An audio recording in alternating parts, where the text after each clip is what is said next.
भारत सरकार ने जम्मू कश्मीर को अफगानिस्तान बना दिया है।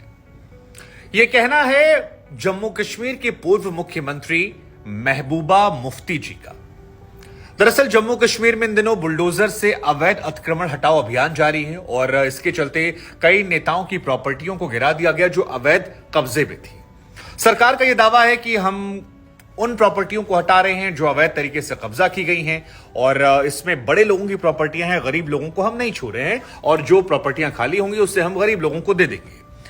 कई सारे गरीब लोग ऐसे हैं जो ये दावा कर रहे हैं कि यार हमारी प्रॉपर्टियों को भी तोड़ा गया है, हमें नुकसान पहुंचाया गया और ये गलत तरीका है, हमारी जमीन हमारा हक, इसको क्यों कर रहे हैं। लेकिन इस पूरे मामले को लेकर जो जमीन का मामला था उसको महबूबा मुफ्ती ने भारत विरोधी अभियान का हिस्सा बना दिया। महबूबा मुफ्ती ने कहा कि जम्मू कश्मीर में भारत सरकार कुछ वैसा काम कर रही है जैसा फिलिस्तीनियों के साथ इजराइल करता है, जैसा उन्हें वो प्रताड़ित करता है। और अब ये नौबत आ गई है कि आप ये भी कह सकते हैं कि फिलिस्तीनियों के ऊपर जो बर्बरता होती है उससे कहीं ज्यादा बर्बरता भारत सरकार कश्मीरियों पर कर रही है। भारत सरकार ने कश्मीर को अफगानिस्तान बना दिया है। वैसे महबूबा मुफ्ती की आदत है, वो देश के खिलाफ बोलती रहती हैं। हालांकि आपको यह भी जानकर हैरानी होगी कि अफगानिस्तान में तालिबान शासन जब आया था तो बड़े कसीदे पड़े थे इन्हीं महबूबा जी ने, जो आप कह रहे हैं कि अफगानिस्तान बना दिया था। तो या तो वहां गलत थी या यहां गलत है या वो हर बार गलत ही गलत हैं। और महबूबा मुफ्ती का बयान जो है वो पहली बार भी नहीं है। महबूबा जी ने इससे पहले भी हमें याद है कि जब आर्टिकल 370 को हटाने की बात चल रही तो कहा था कि कश्मीर में एक व्यक्ति नहीं मिलेगा जो तिरंगा उठाने वाला होगा। तिरंगे को छोड़ के कौन सा झंडा उठाने के लिए। और बड़ी दिलचस्प बात है कि भारत जोड़ो यात्रा में जहां पर चारों तरफ तिरंगे लहराए जा रहे थे वहां पर वो खुद पहुंची, उनके इर्द गिर्द हजारों तिरंगे जो थे वो देखने को मिले। तो महबूबा मुफ्ती जी का आकलन गलत था या अपनी सियासत को चमकाने के लिए इस तरह के बयान देती थी।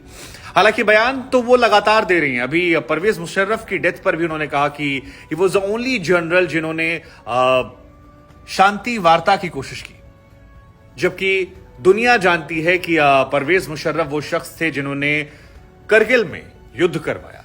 बहुत सारे भारतीय सैनिकों को अदम्य साहस दिखाकर वीरगति देनी पड़ी कश्मीर लद्दाख के उस हिस्से को बचाने के लिए। कश्मीर को भारत से वो काटना चाहते थे लद्दाख पर कब्जा करके, और सारी कोशिशें उस वक्त हो रही थी जब भारत के प्रधानमंत्री अटल बिहारी वाजपेयी साहब लाहौर बस यात्रा लेकर गए थे। तो महबूबा जी की सोच मेरी समझ से तो कम से कम परे। और इस बार भी मेरा उनसे यही कहना है कि मैम आप नीतियों को लेकर सवाल उठाए। अगर वहां के लोगों के साथ गलत हो रहा है, उनकी प्रॉपर्टियों को बिना नोटिस दिए तोड़ा जा रहा है, तो आपको उसका विरोध करना चाहिए। लेकिन हर बात में भारत का विरोध कर देना, भारत में रहकर, ये अच्छी बात नहीं है और आपको भी संभलना। हालांकि एक सच ये भी कि इस अवैध अतिक्रमण कार्रवाई में अलगाववादी नेताओं पर जबरदस्त बुलडोजर चला। एक पूर्व केंद्रीय मंत्री थे अकबुल डार, उनकी पत्नी है, उनसे 11,000 स्क्वायर फुट जमीन जो है ले ली गई है।